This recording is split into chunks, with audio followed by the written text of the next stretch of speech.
అందరికీ నమస్తే.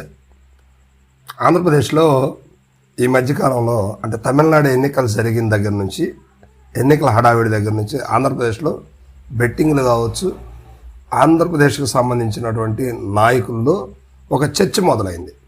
అదేంటంటే తమిళనాడులో టీవీకే పార్టీ అధినేత విజయ్ దళపతి ఇప్పుడు సీఎం అవుతాడు అనే మాటలైతే వినిపిస్తూ ఉన్నాయి. ఫస్ట్లో 10, 25, 30 సీట్ల వరకు ఆయన సాధించగలడు అనే మాటలు టాక్ బాగా వినిపించింది. ఇదేంటి అంతమంది జనం వచ్చారు మీటింగ్లప్పుడు, కానీ ఇది ఎలా సాధ్యం, మరీ అంత తక్కువ ఏంటి అంటే అందరిలాగా కమల్ హాసన్, విజయకాంత్ ఇలాగా పడిపోయాడా అని రకరకాల రూమర్స్ వచ్చేసాయి. కానీ ఎన్నికల స్ట్రాటజీకి సంబంధించి ఎలక్షన్ సమయానికి వచ్చేసరికి పూర్తిగా అంచనాలని తారుమారయ్యాయి. ఎగ్జిట్ పోల్స్ కూడా అంచలేదు. ఇప్పుడు ఎన్నికలు జరిగిన రోజు నుంచి విజయ్కే పూర్తి స్థాయిలో అవకాశాలు ఉన్నాయనే మాటలు వినిపిస్తూ ఉన్నాయి.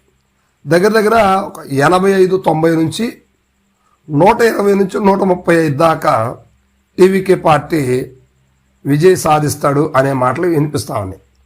దీంతో నిన్నటి రోజున అమిత్ షా గారు కూడా విజయ్ గారితో మాట్లాడారనే మాటలు వినిపిస్తూ ఉన్నాయి. ఇంతేకాదు దేశ ప్రజలందరూ కూడా మమతా బెనర్జీకి సంబంధించినటువంటి పశ్చిమ బెంగాల్ ఎన్నికలు ఏవైతే ఉన్నాయో, ఓ పక్క ఆ ఎన్నికలు, ఓ పక్క తమిళనాడు ఎన్నికలు, ఈ రెండు కూడా ఆసక్తికరంగా మారాయి. అయితే మరి ముఖ్యంగా తమిళనాడు ఎన్నికలకు సంబంధించి ఆంధ్రప్రదేశ్కు చెందినటువంటి మాజీ సీఎం జగన్మోహన్ రెడ్డి గారి ఫోటోని విజయ్ దళపతి ఎన్నికల ప్రచారంలో చివరి దశలో వాడారు. అంటే ఇంకోటి మేనిఫెస్టో కూడా జగన్మోహన్ రెడ్డి గారు ఇచ్చినటువంటి నవరత్నాల పథకాలకి చాలా దగ్గరగా అందుబాటులో ఉంది. సో మహిళలే ప్రధాన ధ్యేయంగా, మహిళలకి చేయూతనివ్వటమే ప్రధాన ధ్యేయం అనుకొని విజయ్ ఆ మేనిఫెస్టోని రూపొందించారు. సో ఇప్పుడు కానీ విజయ్ కానీ గెలిస్తే ఆ మేనిఫెస్టో ఇవ్వటం అనేది కొంచెం కష్టమే. ఎందుకంటే జగన్మోహన్ రెడ్డి కాబట్టి ఇచ్చారు, కూటమికి కూడా ఇప్పుడు అది వల్ల కాలేదు. సూపర్ 6 పెడితేనే వల్ల కాలేదు. అట్లాంటి 8-9 పథకాలు పెడితే ఎలా సక్సెస్ అవుతాయి, ఎలా జరుగుతాయి అనే మాటలు కూడా వినిపిస్తూ ఉన్నాయి ఆంధ్రప్రదేశ్లో. సో ఇప్పుడు విజయ్ ఎన్నికలకు సంబంధించి జగన్మోహన్ రెడ్డి గారి ఫోటోని వాడుకోవటంలో ఆంధ్రప్రదేశ్ ప్రజలందరూ కూడా, అంటే మేబీ ఎస్పెషల్లీ వైఎస్ఆర్సీపీ శ్రేణులు అందరూ కూడా టీవీకే అధినేత విజయ్ సీఎం అవ్వాలి అక్కడ అనే మాటలు వినిపిస్తూ ఉంది. ఇంకొకటి కూడా ఏంటంటే డ్రెస్ కోడ్లో కూడా మనం చూస్తే జగన్మోహన్ రెడ్డి గారి డ్రెస్ కోడ్, అదేవిధంగా విజయ్ గారి డ్రెస్ కోడ్ కూడా యాజ్ ఇట్ ఈజ్గా మీటింగ్ సమయాల్లో అలానే ఉంది. ఒకవేళ రేపు ముఖ్యమంత్రి అయిన తర్వాత జగన్మోహన్ రెడ్డి గారి లాగా biscuit colour pant, white shirt వేసుకొని అలాగ దర్శనం ఇస్తాడేమో. అయితే మీటింగ్ సందర్భాల్లో మాత్రం విడిగా కూడా కొన్ని సందర్భాల్లో విజయ్ గారు సేమ్ అదే డ్రెస్ని ఫాలో అవుతున్నారు. సో దీన్ని బట్టి కాబోలు ఆంధ్రప్రదేశ్లో వైసీపీ విజయ్ ముఖ్యమంత్రి కావాలని కోరుకుంటున్నారా అనే మాటలు కూడా వినిపిస్తూ ఉన్నాయి.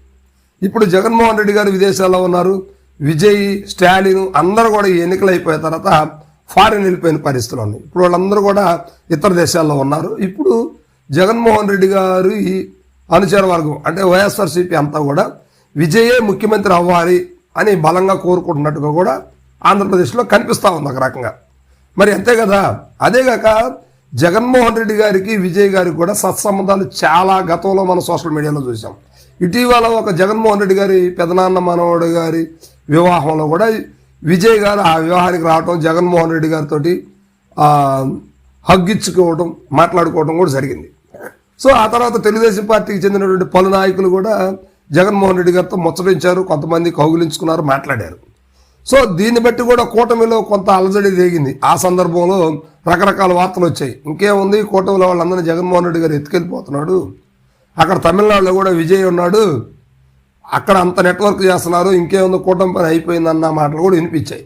సో అయితే మొత్తం మీద మాత్రం విజయ్ ఎన్నికల చివరి దశల్లో జగన్మోహన్ రెడ్డి గారి ఫోటో వాడుకోవటం, అక్కడ ఉన్నట్టు తెలుగువారు కావచ్చు, లేదా జగన్మోహన్ రెడ్డి గారికి అభిమానులు ఉంటారు కదా.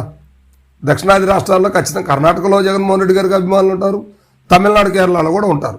సో అలాంటి అభిమాన వర్గం అంతా కూడా విజయ్ గారికి ప్లస్ పాయింట్ అయింది. ఒక రకంగా జగన్మోహన్ రెడ్డి గారి చెందినటువంటి ఓట్ బ్యాంకు విజయ్ గారికి అక్కడ దక్కింది అని చెప్పుకోవచ్చు. అంటే అంతా కాదు, కొంతవరకు దక్కిందని చెప్పుకోవచ్చు. అయితే ఇప్పుడు విజయ్కి సంబంధించి ఖచ్చితంగా ముఖ్యమంత్రి అవుతాడా లేదా అనేది ఇప్పుడు తమిళనాడులో బలంగా చర్చ నడుస్తూ ఉంది. అయితే ఇప్పటి వరకు అంచనాలన్నీ కూడా రకరకాల ఎగ్జిట్ పోల్ అంచనాలు, రకరకాల సర్వే సంస్థలన్నీ కూడా విజయ్ గారి పేరునే సూచిస్తున్నాయి. ఎందుకంటే 85 నుంచి 125 నుంచి 30 దాకా కూడా విజయ్ సీట్లు సాధిస్తాడంటే, అంటే మేబీ 120 అబోవ్ ఉంటే ఖచ్చితంగా సీఎం అవ్వచ్చు, ఎవరు సపోర్ట్ లేకుండా కూడా సీఎం అవ్వచ్చు. మరి ఇలాంటి పరిస్థితుల్లో మరి స్టాలిన్ గారు చేసింది, ఇన్నాళ్ళు పరిపాలించింది కూడా అంతా శూన్యమేనా అంటే స్టాలిన్ గారికి కూడా బలం ఉంది, సెకండ్ ప్లేస్లో స్టాలిన్ గారు ఉంటారనే మాటలు వినిపిస్తాను. కానీ ఇదంతా కూడా ఎంతవరకు నిజం? బాక్సుల్లో ఉన్నటువంటి ఓట్ బ్యాంకు ఎలా బయటకు వచ్చింది, అది వచ్చేంత వరకు కదా తెలియాల్సిందంటే. కానీ ఓటింగ్ జరిగే సమయంలో విజయ్కి ఫాలోయింగ్ ఉన్నట్టుగా విజయ్కి సంబంధించినటువంటి న్యూస్ చాలా హల్చల్ చేసింది ఎన్నికల తర్వాత. అది ఇప్పుడు ఒక్కొక్కటిగా బయటకు వస్తుంటే ఖచ్చితంగా విజయ్కే అవకాశాలు ఉన్నాయి, ముఖ్యమంత్రి అవుతాడు విజయ్ అనే మాటలు వినిపిస్తాను. అయితే ఆంధ్రప్రదేశ్లో దీనికి సంబంధించి జగన్మోహన్ రెడ్డి ఆయన అనుచరులందరూ కూడా విజయ్ సీఎం కావాలని చెప్పేసి తొలుత కోరుకుంటున్నారు. Thank you.